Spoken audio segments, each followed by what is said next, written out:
موت نافرمانی کی حالت میں کہیں نہ آ جائے تمہیں. وہ کوئی ضمانت تمہارے پاس نہیں ہے کہ تم کسی گناہ کا ارتکاب کر بھی چکو گے, پھر تمہیں توبہ کا وقت بھی مل جائے گا, پھر موت آئے گی, اس سے پہلے موت نہیں آ سکتی. کیا معلوم عین اس گناہ کے ارتکاب کے دوران موت آ جائے. وہ موت کیسی ہوگی؟ شاید آپ کے علم میں ہو, لکھنؤ کے ایک بہت بڑے شاعر تھے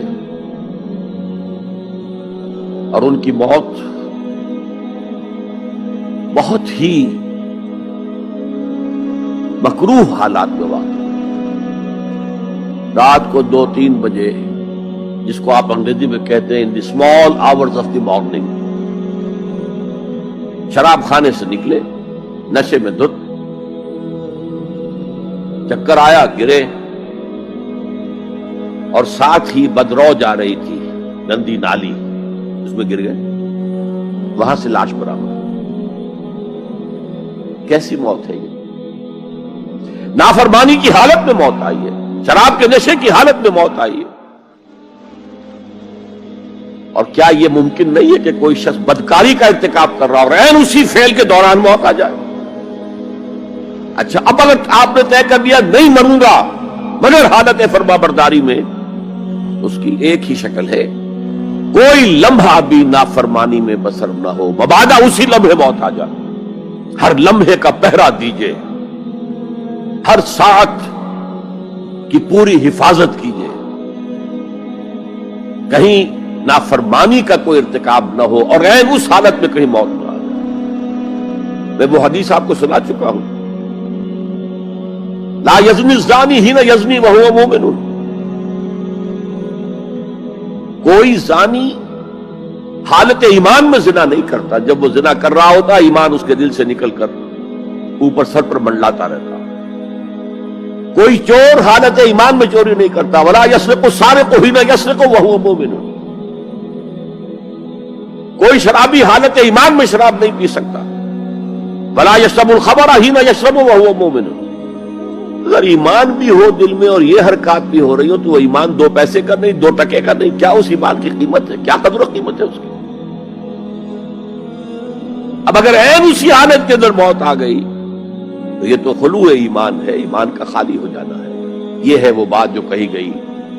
اب یہ اسلام اور تقوی, ان دونوں کو یہاں نوٹ کر لیجئے. یا ایھا الذین آمنوا اتقوا اللہ حق تقاتہ ولا تموتن الا وانتم مسلمون. اے ایمان کے دعوے دارو, اللہ کا تقوی اختیار کرو جتنا کہ اس کے تقوی کا حق ہے, اور دیکھنا موت نہ آنے پائے مگر فرما برداری کی حالت. اب یہ اینٹیں اگر پختہ ہو گئی ہیں, ہم نے جہاد کے مختلف مراحل ان پر غور کیا تھا. پہلا مرحلہ کیا تھا؟ نفس امارہ کے خلاف جہاد, شیطان اور اس کی ذریت سلبی و مانوی کے خلاف جہاد, بگڑے ہوئے معاشرے کے جو پریشرز ہیں ان کے خلاف جہاد.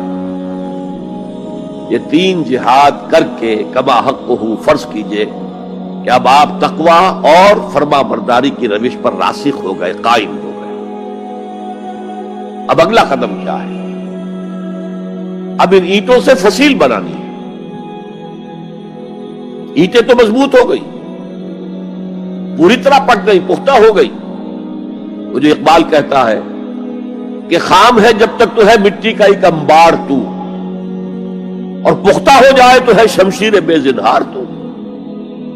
اور جس سے اکبر الہ آبادی نے بھی کہا ہے, اس سے بھی بہتر انداز میں کہا ہے, تو خاک میں مل اور آگ میں جل, جب خشت بنے تب کام چلے. ان خام دلوں کے عنصر پر بنیاد نہ رکھ, تعمیر نہ کر. اگر ساحل سمندر سے ریت لے کے گولا بنا لیں, وہ نم تو ہوتی ہے ریت, گولا بن جائے گا. پھر اسے شیشے پر بھی ماریں گے, شیشہ کھڑا رہے گا, ریت بکھر جائے گی. اسی گولے کو ذرا بھٹی میں ڈال کے پکا لو, روڑا بنا لو, تو خاک میں مل اور آگ میں جل, جب خشت بنے, جب اینٹ بنو گے تب کام چلے. اب اگر اسے مارو گے تو کوئی نتیجہ تو برآمد ہوگا کہ نہیں. تو یہ پختہ افراد کی شخصیت کو پختہ کرنا. جو حیات اجتماعی اس کو نظر انداز کرتی ہے، جیسا کہ میں نے عرض کیا تھا، پہلی منزل تعمیر نہیں کی، دوسری کے اوپر چڑھانا ہو گئے، دوسری ہے نہیں، تیسری جو ہے وہ ہوا کے اندر اس کی تعمیر ہو رہی ہے۔ ہماری بہت سی ناکامیوں کا اصل سبب یہ ہے۔ حضور نے پہلے افراد کو تیار کیا ہے، افراد کے ہاتھوں میں ہے اقوام کی تقدیر، ہر فرد ہے ملت کے مقدر کا ستارہ، اور ہر حیات اجتماعی یا کوئی تنظیم ہو، کوئی جماعت ہو جو اسلام کی سربلندی کے لیے کام کرنا چاہیے، اسے سب سے پہلے پختہ کردار والے افراد تیار کرنے ہوں گے۔ یا ایھا الذین آمنوا اتقوا اللہ حق تقاتہ ولا تموتن الا وانتم مسلمون۔ اب دوسرا نقطہ کیا ہے؟ ان کو جوڑنا ہے، اب اینٹوں کو جوڑنا ہے۔ And for that you need a cement substance۔ پچھلے زمانے میں چونا وغیرہ ہوتا تھا، چونے سے جوڑا جاتا تھا، آج کل سیمنٹ ہے۔ اگر یہ سیمنٹ سبسٹنس مضبوط ہے تو یہ فصیل اور دیوار مضبوط ہے، اگر یہ نہیں ہے تو چاہے اینٹیں پختہ ہو تب بھی سیلاب کا ریلا آئے گا، بہا کے لے جائے گا۔ اینٹوں کی پختگی کے ساتھ ساتھ ان کو جوڑنے والا مورٹر جو ہے اس کو بھی مضبوط ہونا چاہیے۔ اس لیے دوسرا نقطہ، یہ سہ نکاتی لائحہ عمل، 3 نکاتی لائحہ عمل۔ پہلا تقوی اختیار کرو اور اللہ تعالیٰ کی پوری فرما برداری اختیار کرو، کوئی لمحہ تمہارا نافرمانی میں نہ گزرے۔ اب واعتصموا بحبل اللہ جمیعا ولا تفرقوا، چمٹ جاؤ اللہ کی رسی کے ساتھ مل جل کر اور تفرقے میں نہ پڑو۔ اعتصام عصمت سے بنا، عصمت حفاظت کو کہتے ہیں۔ اعتصام حفاظت حاصل کرنا۔ جیسے آپ دیکھتے ہیں کہ کسی بچے کو اگر کوئی خوف لاحق ہو جائے، کوئی ڈرائے، وہ آئے گا، دوڑے گا ماں کی گود میں آ کر ماں سے چمٹ جائے گا۔ وہ یہ سمجھتا ہے اپنے چھوٹے سے ذہن کے مطابق میں قلعے میں آ گیا ہوں۔ یہ دوسری بات ہے کہ کوئی سفاک انسان، جیسے فسادات ہوتے ہیں یا جیسا کچھ سن 47 میں ہوا تھا، کوئی سفاک بھیڑیا صفت انسان آئے، بچے کو کھینچے ماں کی گود سے، اچھالے اور کسی نیزے میں پرو لے۔ لیکن بچہ یہ سمجھتا ہے کہ میں آ گیا ہوں، پناہ میں آ گیا ہوں، قلعے میں آ گیا ہوں۔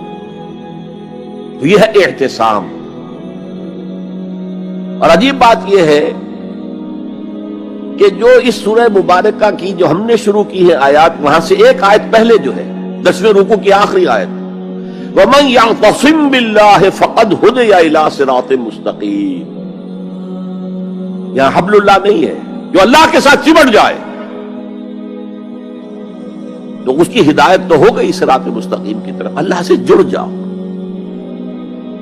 سورہ حج کی آخری آیت کے بھی آخری الفاظ یہی ہیں، وَاعْتَصِمُوا بِاللَّهِ فَأَقِیمُوا الصَّلَاةَ وَآتُوا الزَّکَاةَ وَاعْتَصِمُوا بِاللَّهِ۔ وہ تمہارا پشت پناہ ہے، وہ مولاکم ونعم المولا ونعم النصیر۔ کیا ہی اچھا ہے وہ مولا، پشت پناہ، مددگار، حمایتی، کیا ہی اچھا ہے وہ مدد کرنے والا۔ تو وہاں پر بھی واعتصموا باللہ، وہی لفظ یہاں آیا، ومن یعتصم باللہ فقد ہدی الی صراط مستقیم۔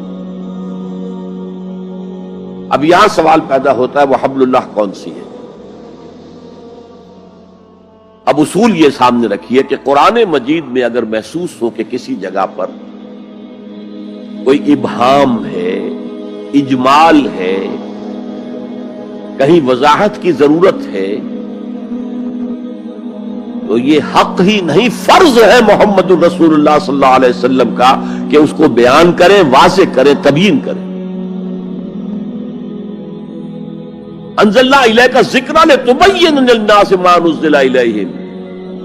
اے نبی، ہم نے آپ کی طرف یہ الذکر اس لیے نازل کیا ہے کہ آپ لوگوں کے لیے واضح کریں وہ شے جو ان کے لیے نازل کی گئی، ان کی طرف بھیجی گئی۔ آج ایک عظیم ترین فتنہ ہمارے ہاں جو ہے وہ انکار حدیث کا ہے۔ وہ گویا کہ حضور کو یہ حق ہی دینے کو تیار نہیں۔ کہ قرآن مجید کی آیات کی توضیح کریں، تبیین کریں، جہاں کہیں کوئی سوال پیدا ہو اس کا جواب دیں. لیکن یہ جان لیجئے یہ حضور کا صرف حق نہیں، فرض.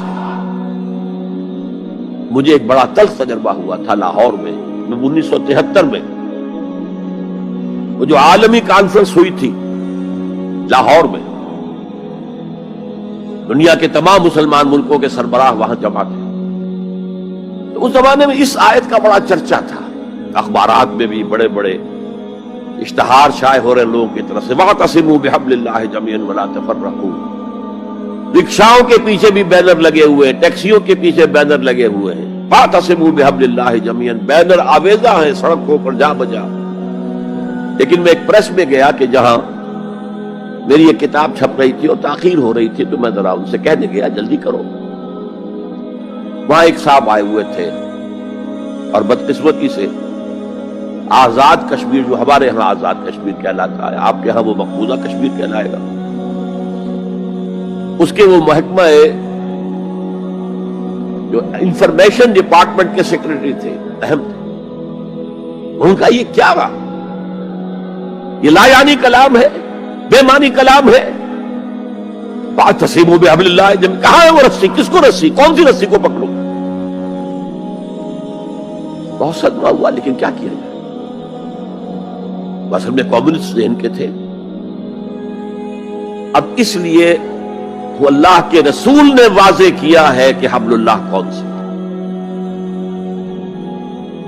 میں وہ حدیث آپ کو سنا چکا ہوں، حضرت علی رضی اللہ تعالی عنہ سے جو مروی ہے، نبی اکرم صلی اللہ علیہ وسلم، ترمذی شریف اور دارمی یا بیہقی میں موجود ہے. تو اس میں یہ الفاظ میں هو حبل اللہ المتین وهو الذکر الحکیم وهو الصراط المستقیم.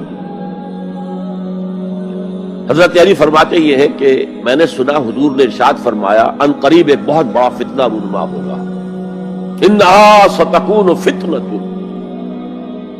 میں نے سوال کیا مل مخرج منہا یا رسول اللہ، اے اللہ کے رسول فرمائیے اس سے نکلنے کا راستہ کون سا ہوگا، مخرج کون سا ہوگا، ایگزٹ کون سا ہوگا. یا آپ کے ہالز میں جہاں ایگزٹ لکھا ہوا ہوتا ہے سرخ سی بتیوں کے ساتھ، عرب ممالک میں مخرج لکھتے ہیں اس کو، نکلنے کی جگہ، بھاگنے کی جگہ. اگر کہیں دھواں بھر جائے، کہیں آگ لگ جائے تو بھاگو ان روشنیوں کی طرف، ان دروازوں کی طرف، وہ کھل جائیں گے. تو جب حضور نے فرمایا کہ انہا ستکون فتنۃ، تو حضرت علی کہتے میں نے پوچھا بل مخرج منہا یا رسول اللہ، فرمایا کتاب اللہ، فتنوں سے بچانے والی اور فتنوں سے نکالنے والی شے صرف کتاب اللہ. فیہ خبر ما قبلکم ونبأ ما بعدکم وحکم ما بینکم، اس میں تم سے پہلے جو اقوام تھی ان کی خبریں موجود ہیں، تمہارے بعد آنے والی جو چیزیں ہیں ان واقعات کا تذکرہ موجود ہے، اور تمہارے درمیان جو اختلافات بھی رونما ہو سکتے ہیں ان سب کا حل موجود ہے.